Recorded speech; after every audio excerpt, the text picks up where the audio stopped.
একত্রিত হয়েছে কারণ আমাদের সকল ভাইকে হত্যা করার পরেও এই সরকার, এই বিনা ভোটে জয়ী সরকার, স্বৈরাচারী সরকার এই হত্যার দায় নিতে রাজি না। তারা আমাদের ভাইকে শহীদ বলতে রাজি না।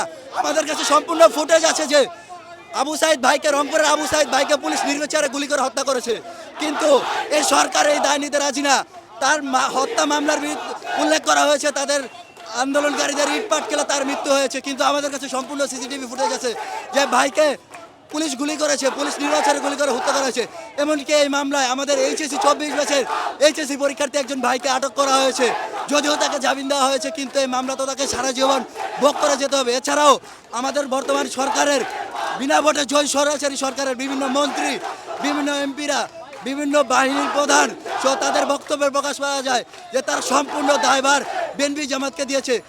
আমাদের এতগুলো ভাই শহীদ হয়েছে, প্রায় 250 ভাই, তাদের প্রতি তাদের কোনো দরদ নেই, কিন্তু মেট্রো রেল, বিভিন্ন ভবন ধ্বংস হয়েছে, তাদের প্রতি খুব দরদ, তারা খুব দরদ দেখাচ্ছে। তাদের এই সম্পদ নষ্ট হয়েছে, কিন্তু এই সম্পদ টাকার ফলে এই সম্পদ তৈরি করা সম্ভব হয়, কিন্তু এই যান কীভাবে ফেরত আসবে?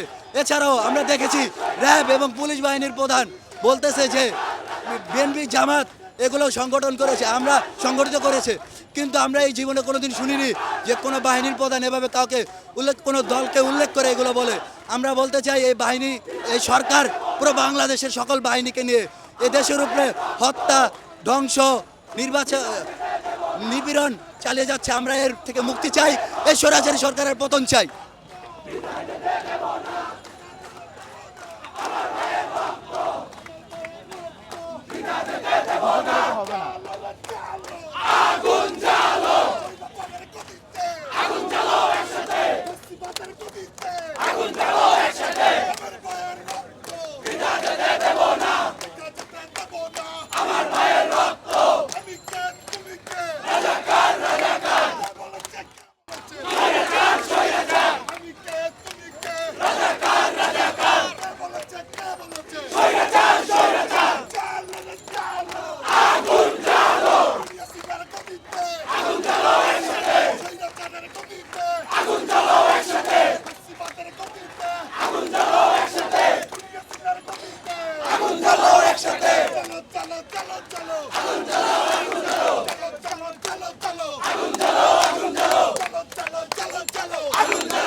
আমরা আপনাদেরকে দেখানোর চেষ্টা করছি সায়েন্স ল্যাব মোড়ে সাধারণ শিক্ষার্থীদের যে চলমান কর্মসূচি, সেই কর্মসূচির অংশ হিসাবে শিক্ষার্থীদের যে অবস্থান, সেখান থেকে কিন্তু তারা মুহুর্মুহুর স্লোগানে উত্তাল করে তুলেছে সায়েন্স ল্যাবের এই মোড়, এবং সেখান থেকে কিন্তু তারা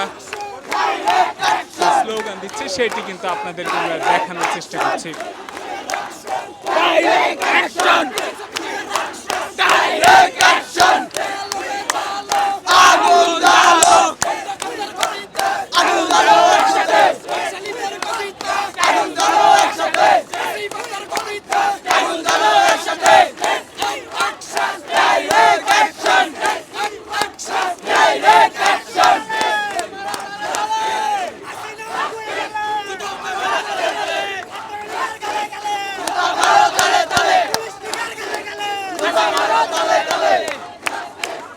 আপনারা শুনছিলেন যে ছাত্ররা কিন্তু একের পর এক স্লোগান দিয়ে চলেছে এবং তারা বিভিন্ন স্লোগানে উত্তাল করে তুলেছে এই মুহূর্তে সায়েন্স ল্যাব।